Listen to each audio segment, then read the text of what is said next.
Boa noite, pessoal. Como vocês estão? Tudo certinho por aí?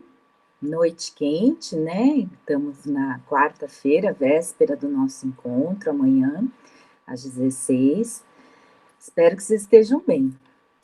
Então, olhem lá, anotem, tragam dúvidas, questionem, já façam a resenha enquanto ouvem, enquanto olham os slides, né? O tema de hoje é sobre apego ou vínculos, emoções e comunicação não verbal. Tem uma miscelânea de psicologia evolucionista e psicologia evolucionista e humanista, tá bom? E claro que eu vou tentar falar além do que está nos slides, então quem não estiver conseguindo acompanhar os vídeos gravados, olha os slides, mas quem conseguir fazer os dois vai dar uma certa redundância e ao mesmo tempo eu quero mais motivar vocês com a minha fala, né? Tô hoje carequinha, o cabelinho já crescendo, né?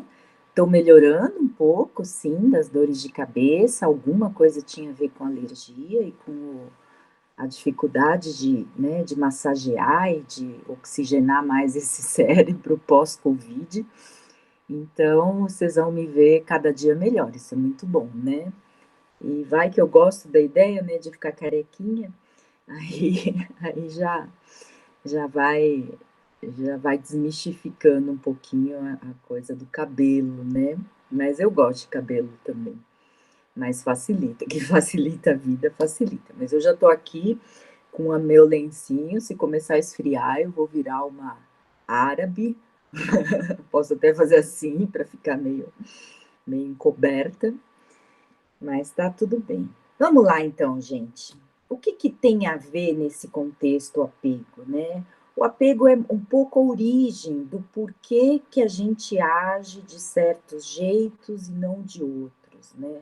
Poxa, eu queria ser tão serena como a fulana, eu queria ser tão plena como já, o pessoal já usou esse termo aqui, né, na aula.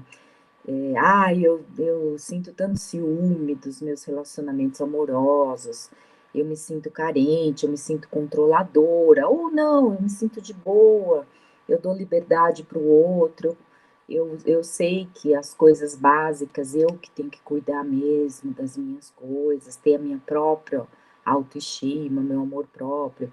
Então as pessoas são diferentes e segundo muito do que se fala da psicologia tem a ver com o nosso modo de criação, né? Que base que a gente tem para estar estruturando não só a nosso emocional, nosso psicológico, né?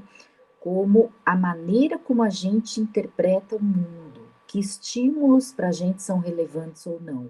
Ou seja, a nossa cognição também é mediada por nossos afetos, tá? Então, quando vocês veem essa mistureba aqui nesse gráfico todo, a gente fala de apego, mas ele também mediando como a gente se comunica com os outros, como a gente interage com parceiros, parceiros amorosos também, né, ou não, né, como que a gente interage com parceiros não amorosos numa competição, numa cooperação, num trabalho, num esporte, né. Então, a gente poderia perguntar, começar perguntando: como fomos tratados pelos nossos cuidadores na infância influencia a nossa maneira de ver o mundo, tá?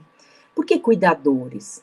Às vezes a gente foi muito criado por, né, por avós, às vezes por pais adotivos, às vezes a empregada ou a babá teve mais tempo e criou mais vínculos de afeto do que os próprios pais, né, pai, mãe. Então, cuidador é quem fica mais com a criança, mas que tem um vínculo, sim, de afeto forte, né? Então, quando a gente olha até primatas, né, eu quis usar essa imagem só para lembrar, né, como é importante na vida dos animais mais sociais o vínculo, o laço, né, com quem a gente quem nos criou, né, quem colocou a gente no mundo, né. Comparativamente, a gente pensaria numa tartaruguinha, por exemplo, né, que vocês já viram várias vezes aquelas cenas, provavelmente, da mamãe cava um buracão na praia, põe lá, sei lá, 100 ovos, e aí depois de um tempo, as tartaruguinhas vão cavocando na areia para cima e já vão saindo em direção ao mar. Elas não têm esse comportamento de buscar mãe, já nem sabe quem é mãe, né, quem criou, muito menos o pai, né. Então tem animais, em geral os animais, os primatas que têm um nível de cognição maior, né, do que outros, não que os outros não tenham, tá, cognição, eles tendem a ter um vínculo maior com os progenitores, né. E por que isso, né? Vejam o ser humano, né, ser humano, né, essa foto é antiga, né, bem antiga, apesar de que esse cabelão ele tá voltando na moda agora, né, não dá para dizer que tá fora de moda, né, sem nenhuma julgamento, tá gente, pelo amor de Deus. Mas aqui é o pai faz mostrando a língua, o bebê mostra a língua, abre a boca, o bebê abre a boca, faz um biquinho, né, o bebê faz um biquinho. Aqui ele até ficou meio, né, com os olhos virados para dentro. Acho que o pai não dá para ver, mas acho que ele não estava fazendo isso também. Mas o que a gente quer dizer com essa foto? De que o ser humano está muito atento para imitar, para receber todos os sinais de socialização que nossa cultura tem, que a nossa natureza pede, né. Eu preciso identificar quando meu pai está bravo, quando meu pai tá falando alguma coisa amorosa. Então, rapidinho, os comportamentos não verbais são aprendidos, são imitados, né. Então, no fundo, a gente se vincula para a gente aprender, para a gente se proteger e aprender esse comportamento social tão complexo, né. Então, um cara que falou muito sobre apego, vínculos, né, foi o John Bowlby, né, e ele fala que o apego é o impulso primário. Então, lá na criancinha, às vezes com 9 meses, ela já começa a estranhar quando vem alguém que não é a figura de apego primária, né, pode ser o pai, pode ser a mãe, às vezes eram os 2 e às vezes naquele momento fica mais forte com um só, né. Às vezes até o pai fala: "Nossa, meu filho está me rejeitando", né, com uns 9 meses aproximadamente. Não é que está rejeitando, ele ganhou consciência, né, que é exatamente perto da criança começar a andar, olha que incrível isso, né. Ele ganhou consciência de quem cuida dele. Imagina lá numa selva, né, aquela criancinha sem a noção de quem cuida dele, ela ia começar a andar no meio do mato, se perder, morrer de fome, ser pega por um predador, ou ser levada por alguém de outra tribo inimiga, né. Então o apego, no fundo, coloca a criança numa situação de mais proximidade, né, mesmo quando ela começa a engatinhar, a explorar o ambiente, ela fica ali engatinhando e olhando para ver se a mãe está por perto, se o pai está por perto, né. Então, com 9 meses a 1 ano, isso é muito forte, né, ela sabe já reconhecer o rosto de quem cuida dela. Depois isso vai ampliando, amplia para pai, mãe, né, já era mãe, amplia para o pai, para o tio, para a avó, para o irmãozinho maior um pouco, né. E aí ele faz essa rede de vínculos, que são as pessoas com quem ele confia, né, a criancinha confia. E isso, nos traz várias maneiras como a gente interpreta esse mundo, né. Se as pessoas que estão ao meu redor estão o tempo todo apavoradas, né, cai um trovão, apaga a luz de casa, a criança já ouve a mãe gritando, ela vai entender que apagou a luz, ela tem que gritar, tem que ter medo, porque algo de ruim aconteceu ou vai acontecer, né. Então, rapidamente ela assimila esses comportamentos, né. um pai, uma mãe extremamente ansiosos, preocupados, a criança vai também assimilar que o mundo é um lugar inseguro, é um lugar que as pessoas têm que se preocupar, né. Então o apego, já estou até antecipando outras coisas, ele fala de que é a primeira relação, né, onde ela aprende a dar significados para o mundo, né, mesmo antes de já ter capacidade de falar, né. É fundamental para a vida social e cultural, e lá a gente já forma meio que os caminhos neurais, né, de como o mundo funciona. Então o exemplo que eu dei da luz, apagou a luz, já vem um caminhozinho neural dizendo: "Perigo". Ou não, acabou a luz, a mãe ficou lá: "Ai, acabou a luz, filhinho. Tá tudo bem, vamos cantar junto até a luz voltar".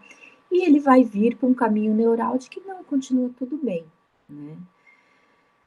Então, no fundo, Bowlby fala assim: os nossos estados emocionais também estão ligados com os nossos mapas cognitivos.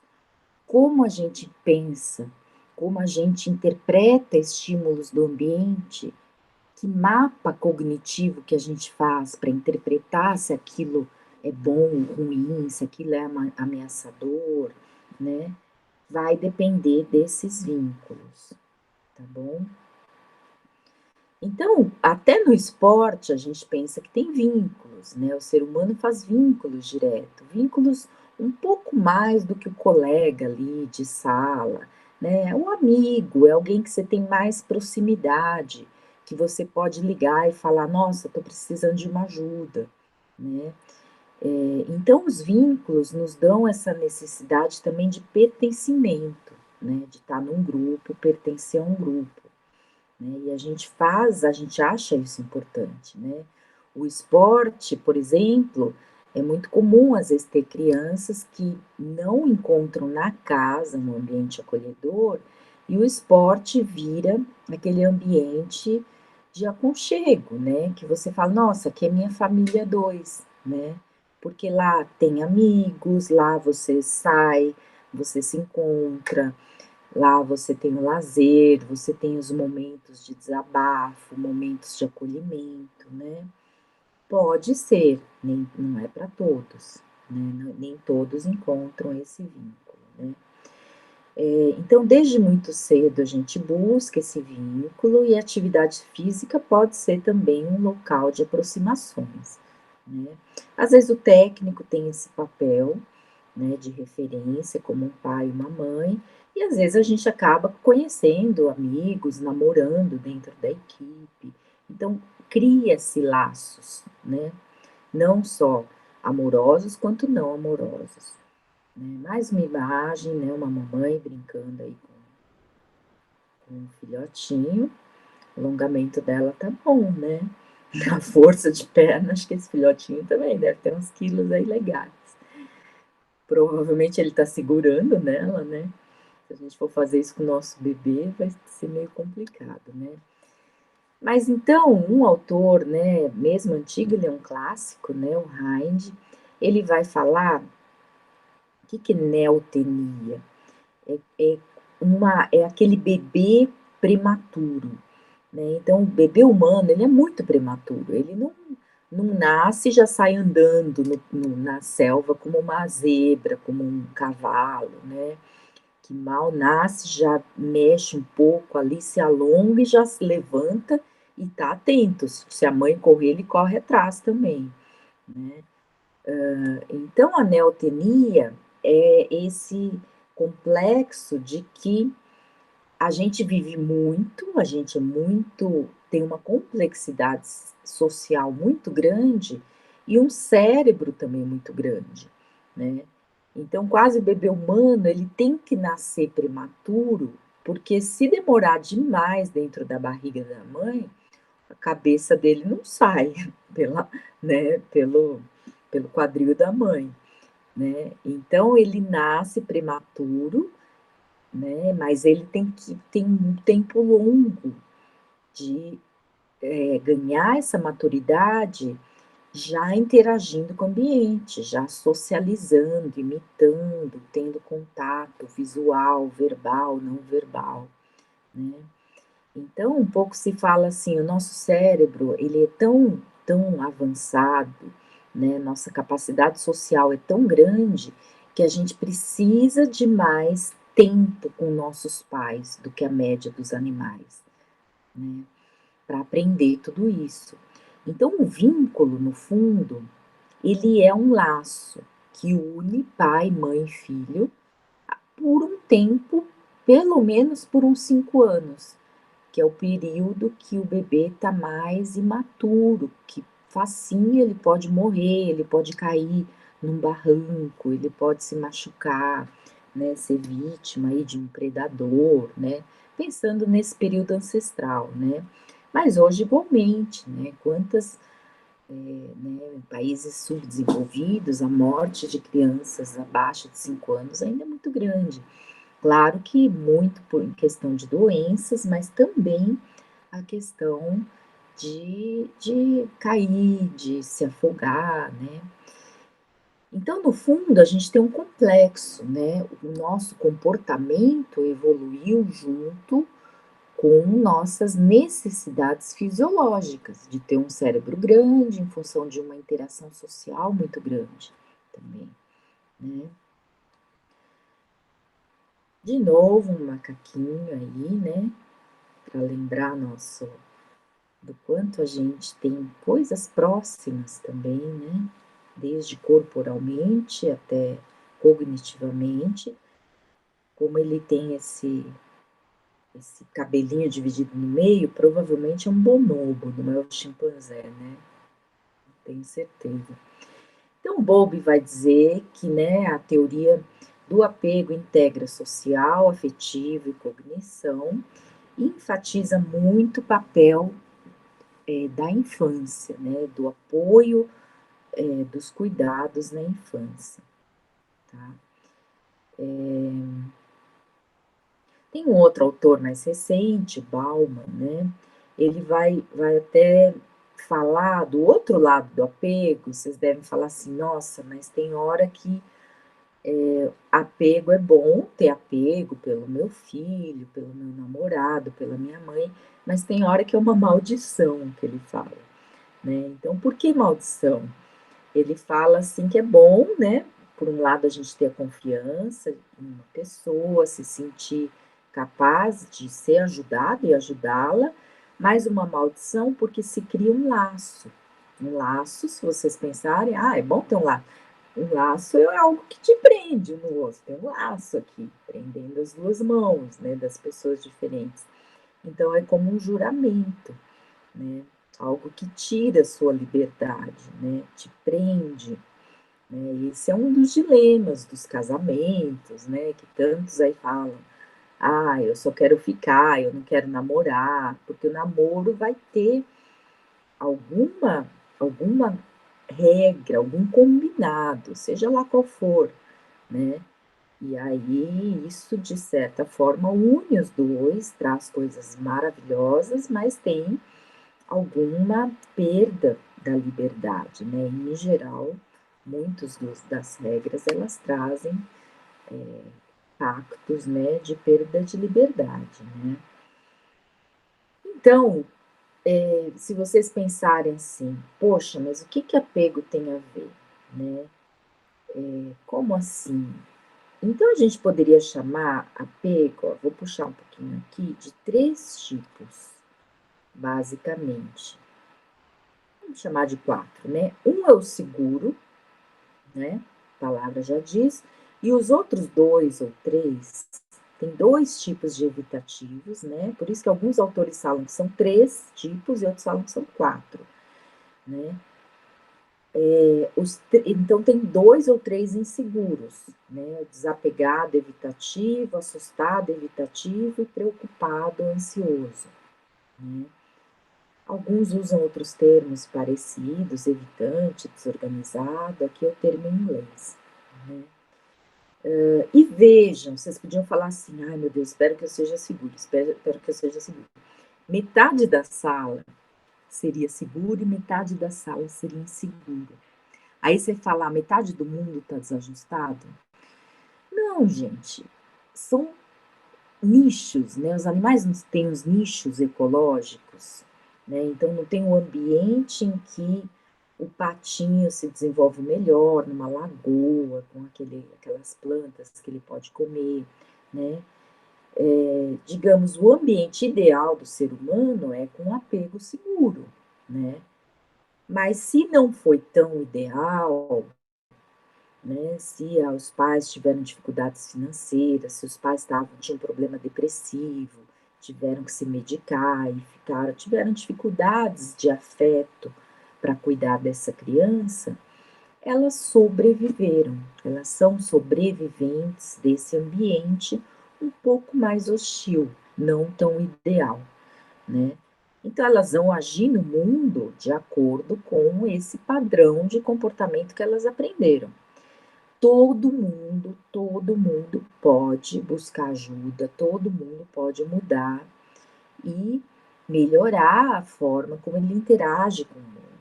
Então, mesmo tendo esses apegos inseguros, a pessoa não está aprisionada nesses apegos para o resto da vida, tá? É importante vocês olharem e lembrarem de que, com bastante determinação, bastante autoconsciência, né, relaxamento, meditação ajuda para não agir conforme o impulso, né, como a gente já está acostumado nesse caminho neural, a gente consegue mudar, né, e parecer como um apego seguro. Então, voltando, se eu perguntasse assim, como era os pais de vocês, né? Então, deem uma pausa e congelem a tela, leiam e escolham qual desses pais foram os que vocês tiveram, A, B ou C, né? Eu vou falando, mas espero que vocês já tenham congelado, lido e escolhido as opções, né? Então, o primeiro, ele é o padrão mais seguro. Meus pais eram geralmente calorosos, atenciosos, sabiam quando oferecer ajuda e quando deixar que eu agisse por mim mesmo. Nossa relação sempre foi confortável, eu não tinha maiores segredos ou reclamações dos meus pais. Para não ficar lendo, eu vou usar o paralelo de montar um quebra-cabeça. Então, acho que eu vou ter que tomar uma água que tá dando vontade de tossir, peraí. Então, olha, desculpa, gente, xaropinho de guaco, tá? Natural, acho. Vamos ver. Se não der, eu vou no própolis. Meus pais, então o exemplo do quebra-cabeça, tem lá uma criancinha montando um quebra-cabeça, 2 anos, 6 pecinhas ali. Um pai com apego seguro, ele vai estar atento, ali olhando, às vezes está ali no computador, mas está olhando a criancinha montando. Se ela começa a ficar impaciente, ele vai lá e dá umas dicas. Ó, vamos tentar essa peça? Que tal se você inverter o lado dessa pecinha para ver se encaixa? Perdão, gente. Própolis.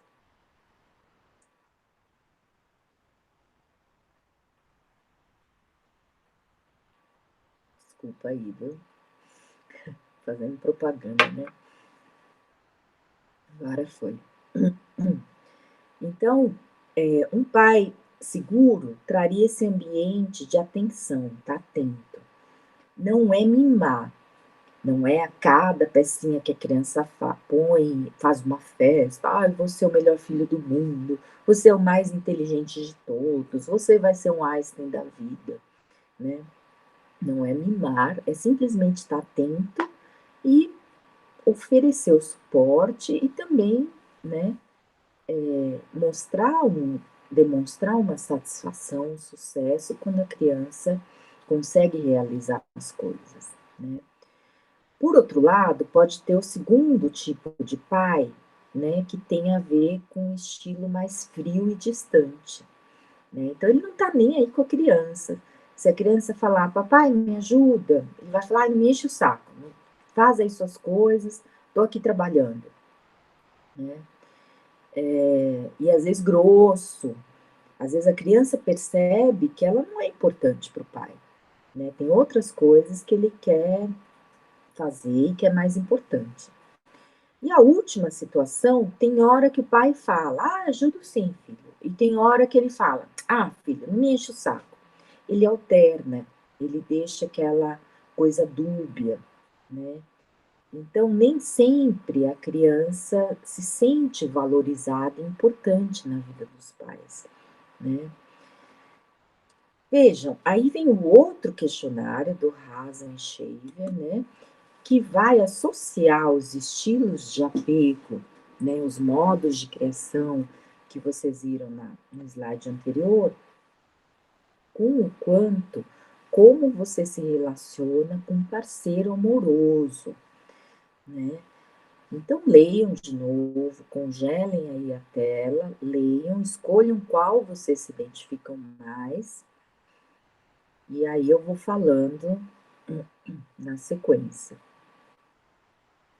Bom, vocês devem ter congelado, escolhido, eu já vou falando, né?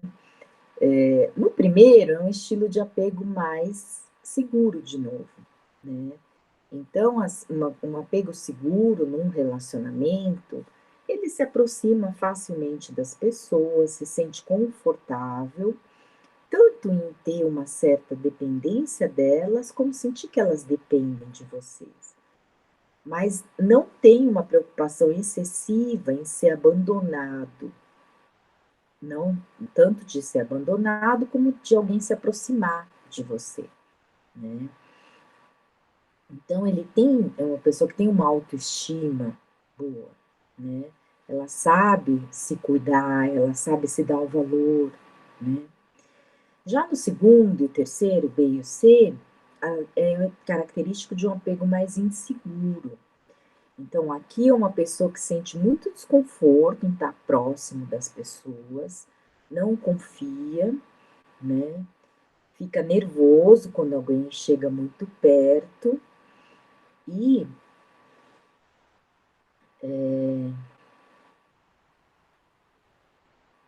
principalmente e frequentemente os parceiros pedem mais intimidade, né? Então, é uma pessoa bastante fria. Já no terceiro, né, a pessoa frequentemente fica insegura, né? Se o parceiro ama ela, às vezes acha que ela não é muito lembrada, é meio esquecida, né? Ela quer realmente se fundir inteiramente a outra pessoa. Então quer fazer tudo junto, quer estar sempre junto, quer estar, né, extremamente tudo junto, né? Se o outro não existir, quem sou eu? Eu não tenho mais valor sem o outro, né?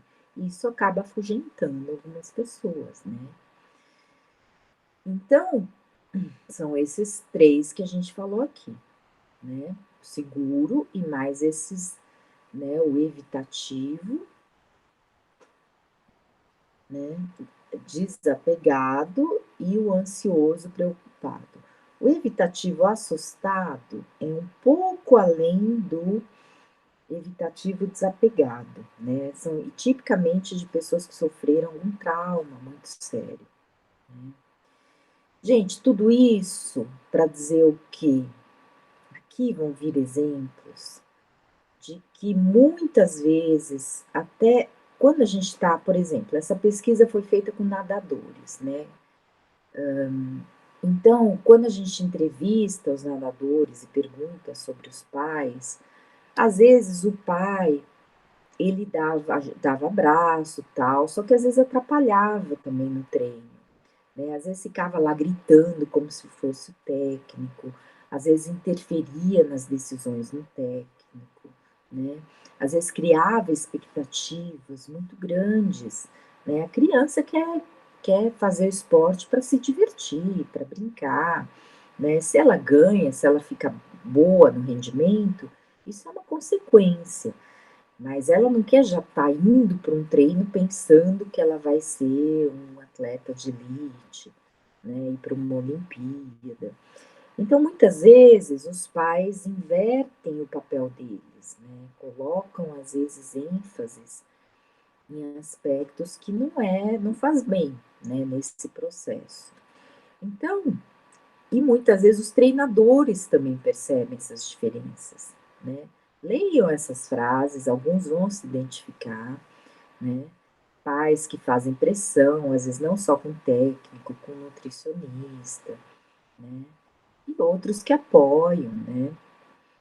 Então, nesse trabalho, a gente tentou avaliar o tipo de apego, né? Eram já quase adultos, ou né, já perto de 18 anos, ou mais de 18 anos. Eles se avaliaram, tipo de apego 1 e 2, avaliaram a família, se era democrática, autoritária, né? Como era o apoio dos pais em relação a ser mais positivo ou negativo, né? E como eles se sentiam nesse estresse competitivo e qual era o desempenho deles, né? Então, muitas vezes o estilo de apego ele vai nos dizer, inclusive, que atleta precisa de mais apoio psicológico durante o treino, né, para exatamente ter condições de suportar o estresse pré-competitivo e competitivo, né? Entenderam onde a gente chega? Nesse livro, olha, por incrível que pareça, eu já escrevi sim 2 capítulos de livro com a Catalina Caneta, né, sobre o treinamento, né, de alto rendimento. Um capítulo até tem o Massa junto, que é colega nosso da EASH, né? E a gente fala principalmente sobre os determinantes psicológicos para uma criança ter um bom rendimento no esporte, né? Então, aqui, quando eu falo apoio dos pais, aqui sim eu falo um pouco de apego, falo bastante até de apego, né? Então, o apoio dos pais tem a ver com esse apoio seguro, que a gente falou do estilo de apego seguro. Ele tá lá, né? Lembra do quebra-cabeça? Ele tá lá olhando a pessoa na quadra, ou o filho na quadra, ele leva, ele proporciona carona, ele paga o treino, ele, né, compra o uniforme, se dispõe a movimentar toda a agenda do trabalho dele para acompanhar o filho, às vezes leva em viagens, né? Mas ele não interfere, né? E se o filho até falar, pai, não quero mais isso, vai saber se respeitar, né? Então, muito dos atletas de alto rendimento tiveram essa motivação, tanto de pais quanto de técnicos, né?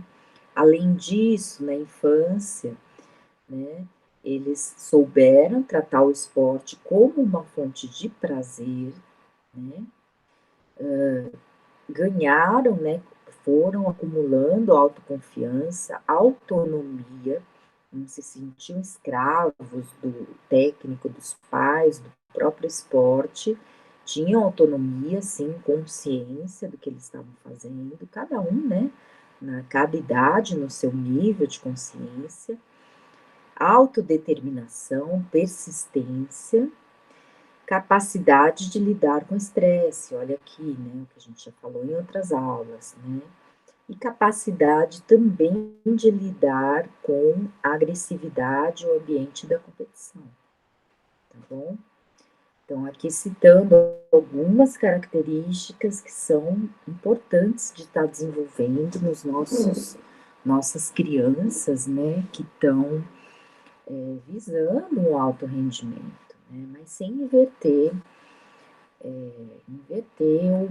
o papel importante do processo, né? Não colocar o produto na frente do processo. A gente vai falar mais de criança no esporte, no outro bloco, não hoje, mas fica isso lembrando do apoio dos pais nesse olhar do apego seguro. Tá? Então, o estilo de apego influencia como eu vejo o mundo, né? Como eu reajo em situações de estresse, como eu enfrento meus problemas no esporte, na atividade física, ou mesmo para a gente, como eu atuo profissionalmente. Né? Aqui lembrando, né, eu até já falei isso em outros slides, né, aspectos positivos do ser humano, né, como essas amarras biológicas, né, e aspectos negativos do ser humano, né, eles competem ao extremo, mentem, manipulam, agridem, né, então nosso trabalho educacional, né, de consciência é exatamente tá trazendo à tona o quanto a gente tem que estar atento de que isso são resquícios do nosso lado mais animal e biológico. Quando a gente quer numa quadra competir ao extremo, agredir, humilhar o oponente, a gente deixou de ter esse controle emocional, deixou de agir com consciência e deixou o nosso animalzinho, né, o nosso lado muito natureza emergir, né?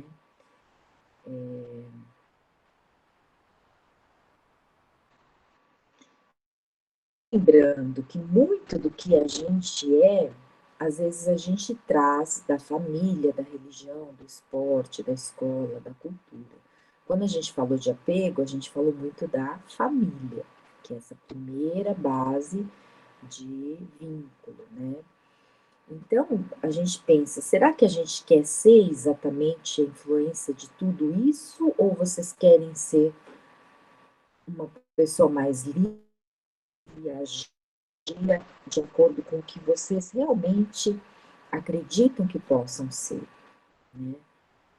Então, muitas vezes, a gente tem que estar meio que quebrando tudo que a gente não acredita, tudo que a gente foi condicionado, seja na nossa educação, seja por outras vias, né? E tá criando esse eu que faz sentido para vocês, né? Eu falei aqui de rituais, né, já falei, né, em outros slides também, do quanto de rituais que a gente acaba criando até no esporte, lembra? De entrar com o pé esquerdo ou direito na quadra, fazer um sinal da cruz.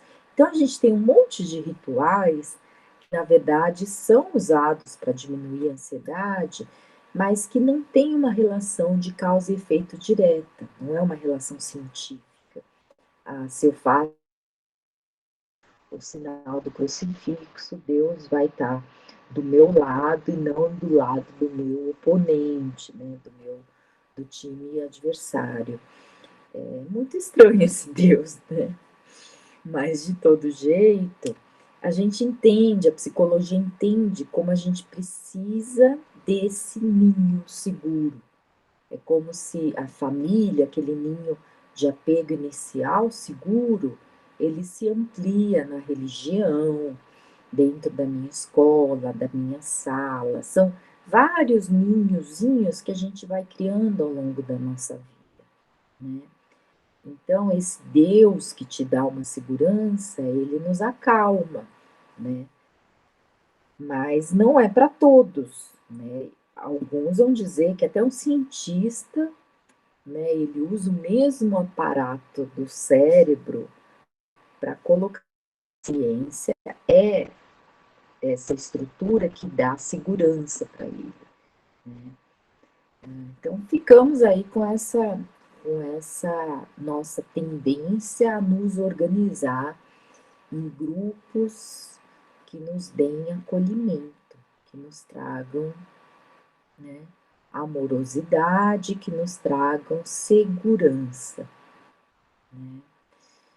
Claro que, se, né, lembrando lá na primeira aula que a gente falou do id, o ego e o superego, tem horas que o meu superego começa a falar: "Eu não quero mais", por exemplo, deixa eu pensar em alguma coisa bem radical. Não, a própria violência no esporte. Eu não quero mais, dar um soco no meio do jogo com quem me provocou, né. Então imagina que essa criança veio de uma, né, de um ambiente mais hostil, às vezes uma periferia, sem condições básicas de segurança, de nutrição, às vezes com violência na rua, dentro de casa mesmo. Então ele vai reprisar essa violência dentro do esporte. Vai ser aquele que fala assim: "Pisou no meu pé, vai levar na cara", né. Todo mundo já sabe que ele age assim. Então a natureza dele já é violenta. Ele é verdadeiro, né, no sentido assim, todo mundo sabe: "Ah, com Joãozinho lá não se metam, porque se você se meter com ele, ele vai ser expulso do jogo, mas ele vai revidar", né. Pode ser que em algum momento o Joãozinho levou tantos, tantos cartões vermelho, amarelo, foi expulso, ficou punido por 1 ano, que ele começa a ter dilemas: "Eu não quero mais, não quero mais sofrer essas punições". Então ele começa a ter conflitos entre o que ele quer, o mais primitivo dele, que quer dar um soco, né, e o superego dele começa a falar: "Meu, acorda, né, não é, a vida não é para levar assim, o jogo não é para ser essa violência". Então ele tem que conseguir se transformar, né. O que ele tem que mostrar, o que ele, né, mostra, a consciência dele tem que se modificar de alguma forma, né. Então quando há um conflito, ou eu mudo, né, o meu comportamento, ou então eu mudo aquilo que me me castra, né, me limita. Eu tenho que mudar a percepção, mudar a minha consciência, né.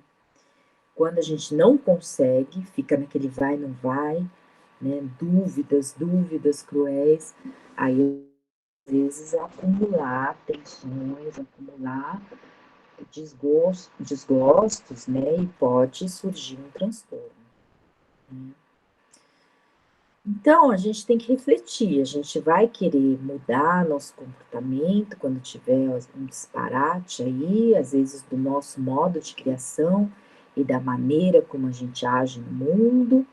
Eu vou reflexão, vou às vezes passar por um processo terapêutico com um psicólogo, ou eu vou sempre pôr a culpa no outro, sempre me sentir carente, sempre colocar defeitos no outro, o outro que não me entende, o outro que me trai mesmo, né.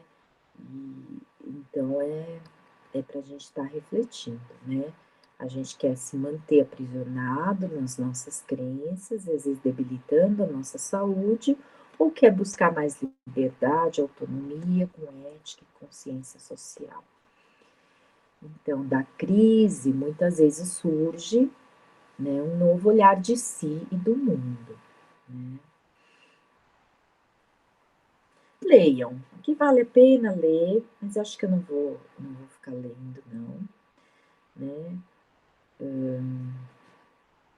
O ser humano tem essa natureza impulsiva, animal, mas a gente pode ser domado, né, entre aspas, domado, educado pela nossa consciência, né, pelo nosso ambiente, nosso convívio social, né. Cabe a nós a decisão, né. Eu costumo dizer em muitos momentos, aqui já tem as dicas, né, que o que eu ia dizer era o quanto é importante a gente ter as técnicas de relaxamento, né, que trazem mais equilíbrio, harmonia, serenidade, que é esse penúltimo item aqui. Então eu tô lá na quadra, alguém me faz uma falta feia, eu vou revidar e dar um soco? Eu vou respirar e vou sentir o que que o momento pede. Pode ser que eu vou ainda dar um soco, pode ser que não, é muito provável que nesse respirar eu vou inibir esse meu comportamento mais animalesco, impulsivo, né. Então, como eu me ajudo? Ah, professor, eu tenho apego inseguro, né? Vejam, eu tenho que reconstruir experiências positivas, né, de vínculo com pessoas. Ah, meu pai e minha mãe deram o melhor de si, mas não foram lá os pais perfeitos, né? Sofreram um monte de dificuldades, tiveram suas limitações, né? Amo eles, mas eu realmente tenho aí resquícios de uma ansiedade grande, de um ciúme excessivo com meus parceiros, uma autoestima não muito boa, né? Então, tudo isso nos traz uma necessidade de estar criando novas experiências, né? Conseguir contar a nossa história, nosso passado, até se foi traumático, né? Ah, eu perdi minha mãe com menos de 1 ano de idade, e daí bem na fase, né, de formação do apego, e aí eu não consegui mais me vincular de uma maneira saudável com as pessoas, né? Desculpa, gente, de novo.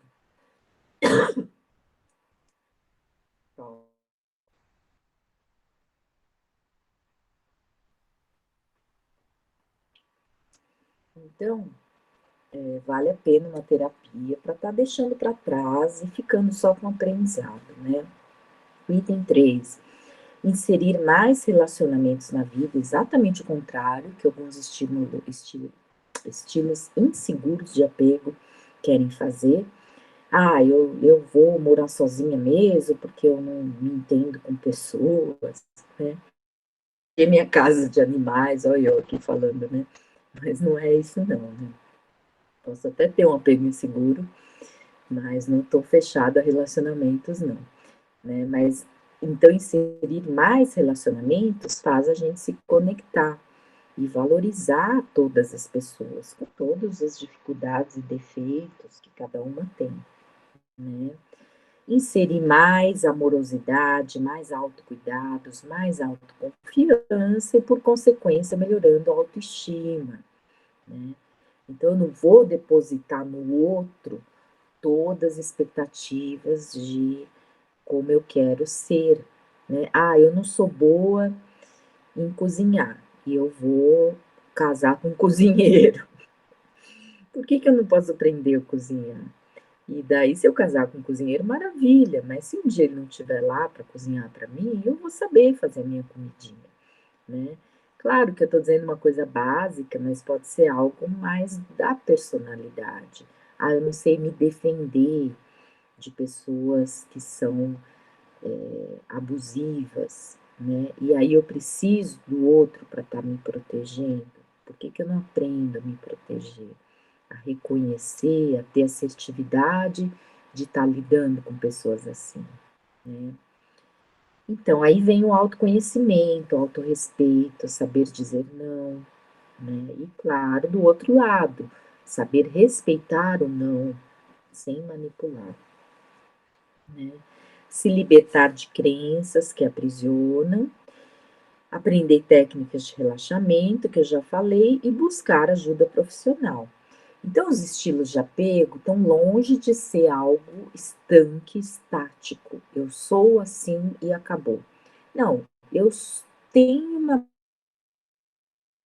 agir dessa forma, né?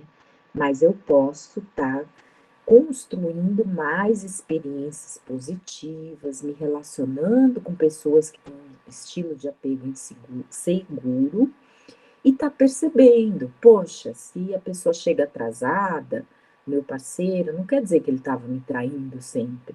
Pode ser que ele quis trabalhar mais e aí esqueceu de me avisar. Não, todas as vezes que ele chega atrasado é porque ele estava me traindo, não gosta mais de mim. E aí eu vou terminar o relacionamento antes que ele termine comigo, né? Então, tem todo um ciclo que a gente tem que aprender como, né, tirar esse ciclo, esse caminho pessimista, de ver um mundo muito pessimista, muito ameaçador, tá bom? Então, Edgar Morin, ele vai dizer um pouco de, criticando um pouco aí a globalização, né? Ao mesmo tempo mostrando como ela, ela nos tornou mais conectados, interligados, veja a pandemia aí mostrando, porém, né, desvalorizando as culturas regionais, né, e às vezes acentuando a miséria, né? Quem plantava ali tinha a hortinha dele, conseguia alguma comida via sua hortinha, né? Acabou se condicionando a usar, comprar tudo do grande mercado. E aí se tem um desabastecimento, por exemplo, não sabe mais, não tem mais hortinha, não sabe mais cultivar alguma coisa, né? Dizem que essa pandemia vai trazer de volta um mundo menos globalizado, né? Vocês viram como foi a crise das máscaras, né? Não tinha mais máscara naquele começo de epidemia, porque vinha, né, a China abrindo o mercado interno dela, né, na época. Então, cada país agora está revendo o que ele vai produzir, mesmo que a nossa máscara saia pelo dobro do preço da China, mas é algo que a gente tem que ter nossa produção aqui, né? Não só da máscara, como qualquer outra coisa, né? Então é isso, gente. Fica a reflexão, que quem quiser pode virar uma tarefinha, né? Eu vou até anotar aqui a tarefinha escolha sua. Eu tenho falado e não estou colocando. Mas essa tarefinha aqui, quem quiser essa reflexão, vocês conseguem identificar estilos de apego diferentes entre os amigos mais próximos de vocês? De preferência, aqueles amigos que vocês também conhecem os pais. Vocês já foram na casa, já comeram uma pizza juntos, já viram como os pais, né, tratam esse amigo, ou namorado, namorada, né? Então, muitas vezes a gente percebe, né, esse amigo, percebe o jeito mesmo dos como os pais tratam, e no primeiro momento é quase um choque. Você fala, nossa, olha como ele é tratado, ou com excesso de zelo, ou com falta de zelo, de amorosidade, de cuidado, né? Tô sentindo frio, por incrível que pareça. São quase 10h30 já, né? E aí, se vocês refletirem na iniciação precoce no esporte, né? Muitos pais se apropriam do corpo do filho, né? Transferem seus sonhos e expectativas de ascensão financeira ou de poder aos filhos, né? Será que compreender o apego pode ajudar a conscientizar esse pai, né? Reflitam, tá bom? A gente pode discutir mais isso em aula. Aí vem o grupo 2, que é rápido, né? Fala de emoções e cognição no contexto de esporte, imagens, né? Carl Lewis, né? Sorrindo, o outro mais tenso. E aí o Ekman falando que as emoções são universais. Quando um evolucionista fala universais, quer dizer assim, de que os seres humanos do planeta todo reconhecem quando alguém está chorando, quando alguém está com raiva, quando alguém está triste, né? E aí a gente divide essas emoções em emoções mais primárias, alegria, tristeza, medo, raiva, surpresa, repugnância ou nojo, né? E as emoções mais secundárias. Aqui já é mais difícil reconhecer entre já é um pacote, né? O ciúme mesmo vai ter um momento de raiva, um momento de tristeza, né? Então, as secundárias, vergonha, ciúme, culpa, orgulho, e as emoções de fundo, calma e tensão, né? Se a gente fosse pensar nas emoções e nas atividades físicas, é muito interessante a gente pensar como o processo civilizatório, ele foi cada vez mais nos tirando os momentos que a gente sorri, que a gente, sabe, dá risada alto, que a gente chora, que a gente grita. Então, as atividades físicas, elas têm um exercício de lidar com emoções, de brincar com elas, ver os efeitos delas, expor. Nossa, eu voltei daquele jogo, gritei como eu não séculos, né? Xinguei o goleiro, assim, hoje tem que estar atento tipo de xingamento, né? Mas pelo menos protestou, né? Seu, será que chamar de goleiro frango, né? Goleiro frango? Como é que era? Esqueci o termo agora. Nossa, no meu tempo era frango, não é frango. Não lembro. Mas pode ser que é um preconceito hoje, não sei. Então, viajei aqui na maionese, né? Então, o esporte ele tem isso, a gente brinca com as emoções, a gente incita emoções, né? A gente experiencia coisas que o nosso cotidiano chato, ali no ônibus, no trabalho, na faculdade, às vezes tá monótono, né? Então, vivenciar a emoção e, ao mesmo tempo, saber o efeito dela, né? É parte do nosso desenvolvimento também social, né? Eu sei o que acontece quando eu brigo com alguém, quando eu xingo. Eu vejo ali a cara dele, eu tenho medo dele reagir com violência, né? Então, tudo isso para uma criança é um repertório riquíssimo de aprendizado social e emocional, né? E, ao mesmo tempo, como a gente falou desde o começo, é uma maneira no esporte, na atividade física, nos grupos, né, que se formam via exercício, é fácil a gente criar vínculos, apegos, né? Então, a atividade física contribuindo para esse autoconhecimento, para desmistificar o corpo, ao mesmo para explorar o corpo, no bom sentido explorar aqui, né? Vivenciar o corpo, expressar mais livremente as emoções e até trazer a oportunidade de se vincular, de obter prazer, de amar, tá bom?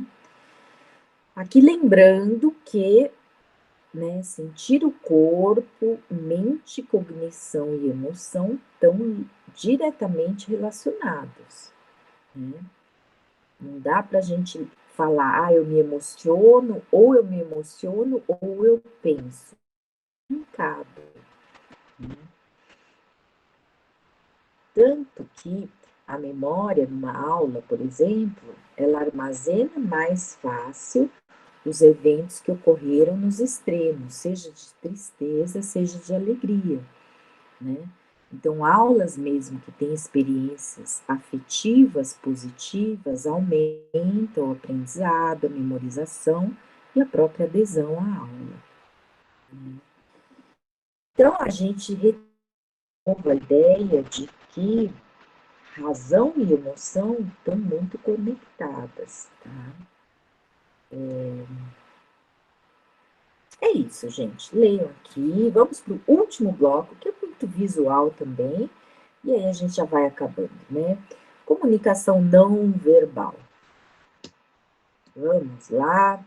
Primeira perguntinha: você consegue reconhecer o que a outra pessoa está sentindo apenas através de suas expressões faciais e corporais, sem a fala? Olha lá, o que ela está passando para a gente? Lembram da Nádia Comaneci? Não lembro. Comaneci, acho que falava.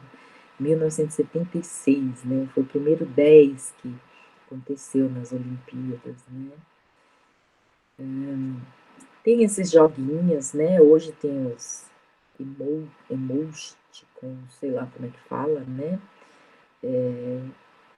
Aqui é um joguinho, né? Se vocês ficarem aqui brincando, vocês podem achar qual é a cara aqui que tem mais a ver com...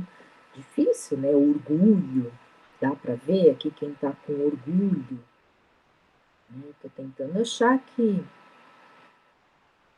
Difícil, né? Será que é esse? A gente até, às vezes, até falta, né? Vocabulários. A gente deveria ter tido uma educação emocional na escola, né? Ah, como você se sente, Joaninha? Ah, eu não sei, eu tô triste. A gente só sabe usar eu tô triste, eu tô cansada. Não, ela pode estar triste, ela pode estar com desânimo. Qual a diferença? Triste, desânimo, com desprezo, né? Com mágoa, carência. Quais são as diferenças disso? Pena, né? Então a gente também não tem pouco esse vocabulário afetivo, emocional, né? Aqui já ampliando não só para o roxinho que estava aqui, que basicamente é só boca e sobrancelha, né? Olho e sobrancelha, quase que só boca e sobrancelha, né? É olho também, né? Tem aqui um olhinho menorzinho. Aqui já é o corpo, né? A expressão corporal. Será que a gente consegue fazer esse jogo? O que, que é um espreguiçar, mais tradicional, né? E o que, que é um estar curioso, né? Então, aqui tem as respostinhas embaixo. E aqui mostrando como as expressões, né, faciais e comunicação,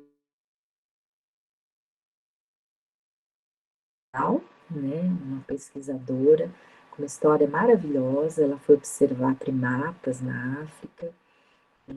Ela era secretária de um pesquisador incrível, né? E aí ele sugeriu ela fazer umas observações e ela foi e nem tinha ainda mestrado, doutorado, nada, e se apaixonou pela observação dos animais, né?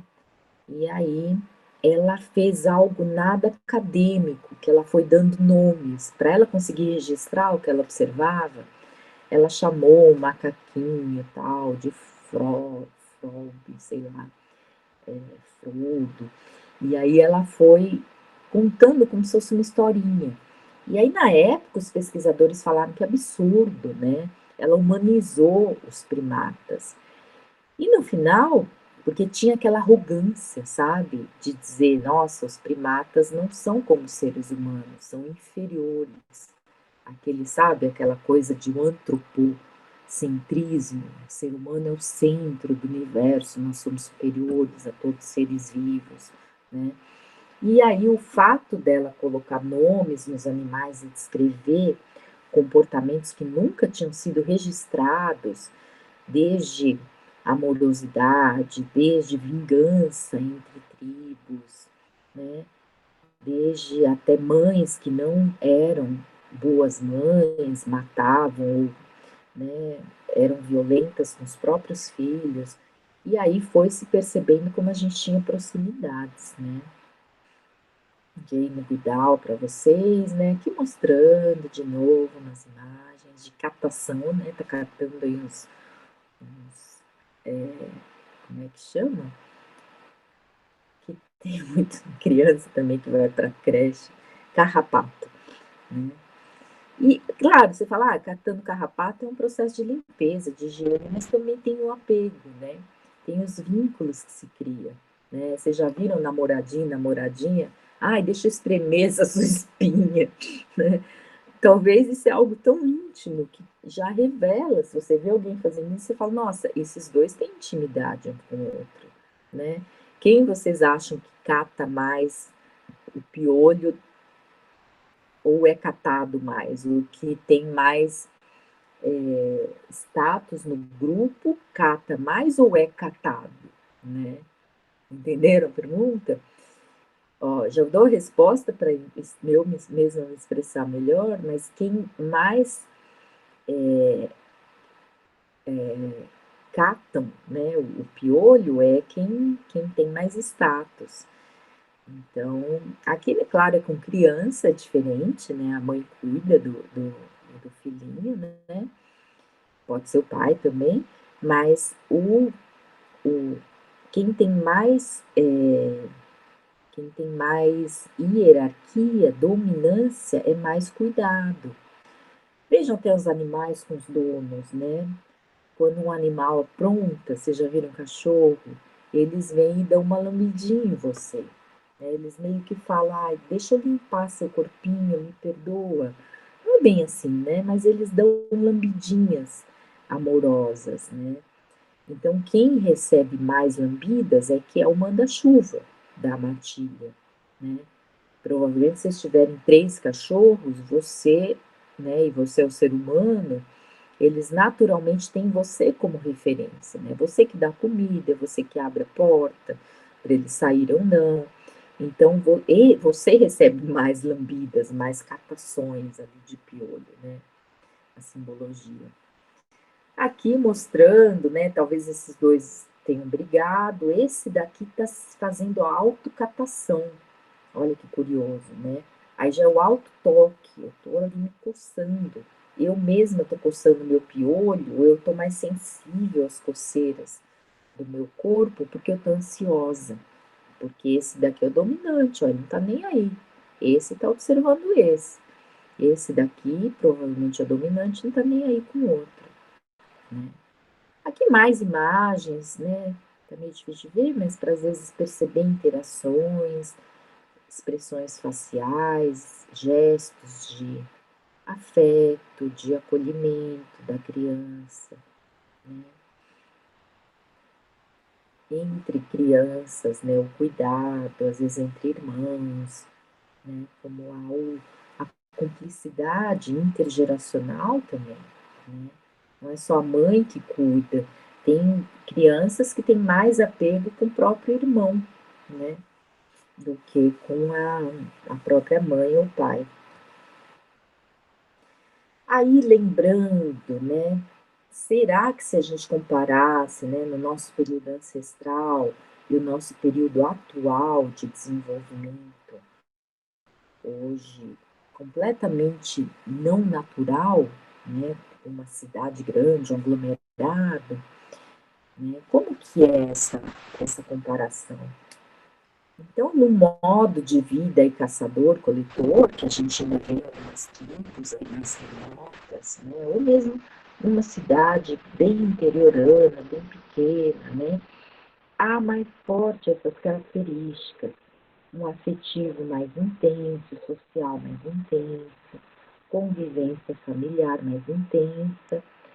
E a própria criança vê o trabalho do pai, da mãe, ela sabe o que, que o pai e a mãe vão trabalhar. Tá lá na tribo, tá vendo o pai fazer um arco e flecha, caçar, cuidar da oca, né?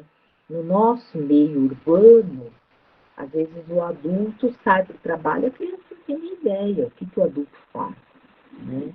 A família é mais nuclear. Nuclear porque é pai, mãe, filho, vó, às vezes, né? Mas não é aquela tribo, né, com 20, 30, 40, né, que tem mais gente cuidando das crianças, né? Tem tio, tem avó, tem primos, todo mundo junto, né? Em geral, o apego é interrompido, né? A criança vai para a creche, às vezes muito cedo, para a escolinha, pré-escola, né? E aí forma também o apego com pessoas mais distantes, o professor, o técnico esportivo, que não é aquele núcleo mais próximo, né? Então a sociabilidade, mesmo sendo importantíssima para o ser humano, né, a gente está hoje num estilo mais isolado, mais privado socialmente, né? Pode ser que isso trouxe como sequela um modo de ser nosso mais estressante. A gente não tem aquele vínculo social, emocional mais próximo, né? E muitos autores falam que é por isso que a gente tem muitos jovens que sofrem num ambiente de violência, numa comunidade de violência, rapidinho eles se casam ou têm filhos precocemente, né? Então é quase que eles querem fugir daquele ambiente hostil, já criando seu próprio nicho. Só que muitas vezes enredando numa série de problemas, né? Eles se tornam meio que adultos muito cedo, né? Então, ampliando um pouco mais, em comunidades pequenas, há mais o compartilhamento, há mais harmonia social, né? Então, veja, fala, mas imagina, professora, no interior as pessoas fofocam muito, se encontram muito na praça. Não quer dizer que não tem conflitos esse social, mas os conflitos muitas vezes são apaziguados mais rápido. Porque eu sei que eu vou no outro dia encontrar o fulano de novo. É diferente em São Paulo, que você xinga facilmente uma pessoa, mas você sabe que você nunca mais vai encontrar com ela, provavelmente. É muita gente, né? Quando você xinga alguém, depois percebe, ai meu Deus, esse cara é meu professor. No trânsito, você está lá no trânsito, aí você xinga feio. Aí você percebe, putz, esse cara é meu professor, esse cara é meu aluno. Aí você fala, caramba, né? Então tem um anonimato que nos permite, às vezes, extravasar. E no ambiente pequeno, né, uma comunidade mais agrária ou menor, as pessoas podem brigar, mas fazem as pazes mais rápido, porque sabem que tem que conviver. Né? Então aqui tem outras características dessas comunidades, né? As cidades grandes estimulam mais esses talentos pessoais, o ser assertivo, você falar, eu sou disso, eu gosto daquilo. Então é muito aprendendo a se diferenciar e não a compartilhar. Né? Aí, olha, eu peguei várias características do meu trabalho de doutorado, né, minha tese de doutorado, que vai mostrar um monte de comportamentos não verbais. Eu estudei na creche da USP, lá no Butantã, e passei longos meses filmando, né, crianças no intervalo livre, né, de recreação, que era exatamente um ambiente super livre, raramente se via uma professora, uma educadora intervir até numa briga entre crianças, né? E aí a gente podia registrar, né, como que a criança apaziguava depois de uma briga, quem que ajudava, quem que não ajudava, outra criança. Então aqui tem um monte de comportamentos não verbais, né? Às vezes tinha alguma comunicação verbal também, mas a maioria aqui estava relacionada a comportamentos não verbais. Então, por exemplo, ó, eu filmava e depois ficava vendo os vídeos, né? Tinha um sujeito focal, então eu filmava, por exemplo, 6 filmagens de 5 minutos de cada criança. Se tinha 40 crianças, põe no papel quantos minutos de filmagem, né? Por que 6 tomadas? Podia um dia ela tá meio doentinha, não tá legal. No outro dia, o melhor amigo dela não veio e ela ficou meio acolhida, né?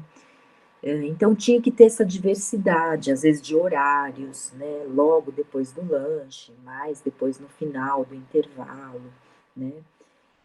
E aí eu tinha que categorizar cada momento. Então, por exemplo, a criança estava sozinha, ou num grupo grande, ou num grupo pequeno, né? Estava acompanhada por quem? Vamos ver o outro. Estava fazendo o que de ações motoras? Né? Podia estar completamente parado, podia estar, né, fazendo algo com os pés, algo com as mãos, algo de equilíbrio estático, né? Qual era a postura de apoio, né? O que ela fazia no parque, com algum elemento ou sem? né? Que tipos de brinquedos ela usava ou não usava nenhum, né? Que tipos de brincadeiras ela fazia, né? E aí várias categorias de brincadeira, né? Tinha alguma ação agonística de briga, de agressão verbal, de disputa por objeto, né? Qual era o tipo de comunicação verbal dela, né? Quais eram as palavras, ou mesmo grunhidos, choros, né? Para quem ela olhava, né? E aí a expressão facial, né? Ela estava sorrindo, franzindo o corpo, o rosto, ou com uma expressão neutra, né? Então eu comparei as crianças de Ubatuba e de São Paulo, 58 crianças, tinham comportamentos não verbais analisados pelo vídeo, tinham, né, eram analisados os contextos, principalmente do toque, do alto toque, do sorriso, né? A gente passou 3 questionários, né? Não questionários, né? Formas de avaliar, né? O primeiro era o índice sociométrico, né? Com quem você gosta mais de brincar e com quem que você gosta menos de brincar, né? Às vezes a gente disfarça essa pergunta falando com quem você gostaria de viajar, com quem você não gostaria de viajar, né? E aí a gente tira aquelas crianças que são mais rejeitadas, que são mais populares, né? Isso eu vou discutir mais numa outra gravação sobre a hierarquia, né? Vou falar de status sociométricos e hierarquias de grupo. E nós também avaliamos o quanto elas conseguem se expressar, seja pedindo para sorrir, tirar uma foto sorrindo, uma foto séria, né? E por avaliadores, tanto internos quanto externos, que não conheciam as crianças, o quanto eles percebiam, através daquela foto, que a criança era atrativa, atraente. O atraente no sentido não do bonito, mas de um pacote, né? Um pacote físico e comportamental, tá bom? E aí foram feitas situações de teste também, né? Um teste que a gente fez de escolha ali de autoestima, mas a gente viu o quanto a criança estava envolvida, o quanto ela se comunicava com a pesquisadora, o quanto ela estava atenta, né? E outras variáveis da situação livre, o quanto ela brincava, envolvida na brincadeira, o quanto ela mudava de atividades ou de agrupamentos, né? E claro, qual era a idade, o tempo de permanência na creche. Então, um monte de variáveis, né?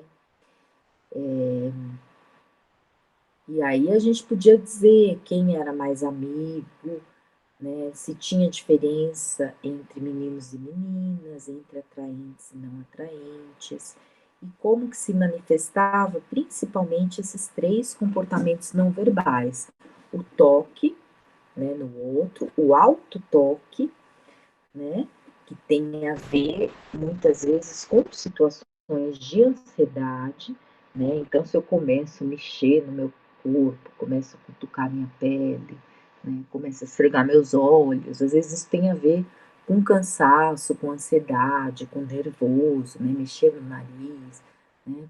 Às vezes, né, roer unha, alto toque, né? As meninas às vezes têm um alto toque muito de sedução, que é jogar o cabelo, assim, não tenho cabelo agora, né? Os meninos às vezes tocam as genitais quando estão com medo de alguma coisa, né? Às vezes caía um trovão perto da creche, os menininhos punham a mão assim nos genitais, né? Eu achei isso super curioso. E, então é um comportamento lá dos futebolistas, né? De proteger as regiões mais frágeis, né? E muitas, claro, muitas crianças com distúrbios, às vezes faziam aquela coçada no cabelo agressiva, né, de começar a sangrar, fazer crochinhas, né. Então, o porquê do comportamento não verbal, né, gente? Muitas vezes o ponto é o olhar, né, olhar uma foto, a gente percebe sem que a pessoa fale, se ela está inserida num grupo, se ela está de bem na vida, se ela precisa de ajuda psicológica. Tenho certeza que vocês percebem assim, olhar de pai, mãe, irmão, quem vocês convivem próximo, se essa pessoa está tensa, se essa pessoa está prestes a surtar, né, ou se ela está triste, né. Então é muito legal quando você já tem essa percepção rápida de alguém que vocês conhecem bem, né. O que aconteceu de resultado, só para dizer alguns, né, a cidade pequena, Ubatuba, né, Ubatuba é enorme, né, mas era num grupo, de indígenas, né, de Ubatuba. Eles tinham mais toques, né, tanto de maneira afetuosa, né, usando mais o corpo, né, então tinha muito mais contato corporal, né, tocavam mais tronco, antebraço, pescoço. Tinha também toques mais conflituosos, mas também mediados rapidamente para apaziguar o conflito, né. A gente brinca que a gente briga com quem a gente sabe que vai fazer as pazes, muitas vezes. Então, falar: "Ai, por que que eu brigo tanto com meu irmão, com meu melhor amigo?". Talvez porque vocês saibam que vocês vão voltar a falar. Então vocês podem, às vezes, explodir, manifestar alguns comportamentos, porque sabem que o outro vai acolher, né. E Ubatuba com mais sorriso verdadeiro, né, que é aquele que expõe os dentes da frente superiores, né. Tem o sorrisinho, né, mais social, que às vezes é fechado, né, só expõe, só vê que os lábios, né, ficaram mais redondinhos, né. Tem o sorriso que você expõe os dentes da frente, e tem o sorriso, a gargalhada, assim, "ha", você expõe os 2 dentes, né. Abre a boca e fica mais visível, né. Aqui um outro estudo, né, falando do quanto só um ombro tenso é correlacionado com tanta coisa, tanto com a depressão, quanto menores índices de tudo isso, né, menos satisfações pessoais, menos satisfações consigo mesmo, satisfações nas relações pessoais, desculpa. Né, a pessoa fica menos, eu estou pondo menos antes porque aqui a correlação é negativa, né, então quando um aumenta o outro diminui, né. Então quanto mais ombros tensos, menos ele está satisfeito com o desempenho diário, né, com o sono e com a avaliação da qualidade de vida, tá bom. Último slide, demorei, mas acho que é tranquilo, né, essa gravação.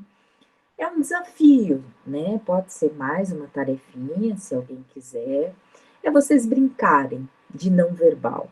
Então, primeiro, imaginem que vocês são os atores, né, e vocês vão fazer uma mímica, né, sem fala, apenas facial, né, corporal, de várias situações. Vocês podem pensar: "Ah, agora eu vou fazer como se eu fosse um jogador de vôlei, agora de futebol, agora um cara que está lutando sumô, agora eu vou fazer de conta que eu sou o Neymar, agora eu vou fazer de conta que eu sou, sei lá, qualquer coisa, né. E vocês podem fazer variar o tempo, né, fazer uma mímica lenta, uma mímica, né, a mímica em geral é lenta, né, eu vou lá fingir que estou arremessando, né, fazendo um gesto né, de um vôlei, um toque no vôlei. E aí vocês podem estar filmando vocês e observando. Será que vocês de fato, sabem passar esse não verbal para o outro? Vocês estão genuínos nesse gesto de vocês? Como que é demonstrar aquelas emoções que a gente falou lá anteriormente? Eu vou mostrar para o outro que eu tô triste. Vou fazer. Vou mostrar para o outro que eu tô com raiva. Umas caras assim, né? E aí se olhem nesse vídeo. Se vocês quiserem trocar esses vídeos com algum amigo da sala, vocês podem estar tentando reconhecer se o outro de fato percebeu o que vocês queriam manifestar. Ah, eu quis manifestar uma emoção de raiva, uma de tristeza, uma de indignação. Será que o outro acertou? Aí quando você fala para o outro, meu, eu tava com raiva, o outro fala, imagina, você não tava mostrando os dentes, assim, como se fosse mostrando as garras, né, os caninos, né? Você simplesmente estava com cara de triste, né? Então, talvez você vai perceber, puxa, talvez eu estou passando comportamentos meio dúbios. Por isso que às vezes eu entro em conflitos, eu não estou sendo muito genuína no meu sinalizar para o outro o que eu estou sentindo, né? E muitas vezes o não verbal tem toda uma literatura, né, de comportamentos não verbais, ele é muito mais genuíno, entendem? Porque ele revela aquilo que realmente eu estou sentindo. Tem horas que eu tô lá, assim, assim, aí os amigos falam, você tá triste? Não, tá tudo bem. Não, tá tudo bem. Aí de repente eu falo, poxa, será que eu tô triste? E eu percebo que eu tô me enganando. Eu mesma tô falando, não, tá tudo bem. E não tá tudo bem. Eu tô triste com alguma coisa que aconteceu e eu tô querendo jogar a sujeira debaixo do tapete. Mas um bom amigo, uma pessoa atenta, tá percebendo pelo meu não verbal o que está acontecendo de fato comigo. Gente, poderia falar por horas aqui. Eu vou parar, vocês perguntem, leiam mais, joguem, né, comportamentos não verbais no YouTube para ver algum vídeo, né? Procurem algum podcast, né? Algum TEDx que fale sobre esses temas, se vocês gostaram, né? E usem a favor de vocês, né? Principalmente para estar atento às pessoas que precisam do nosso acolhimento, numa quadra, numa situação esportiva, artística, né?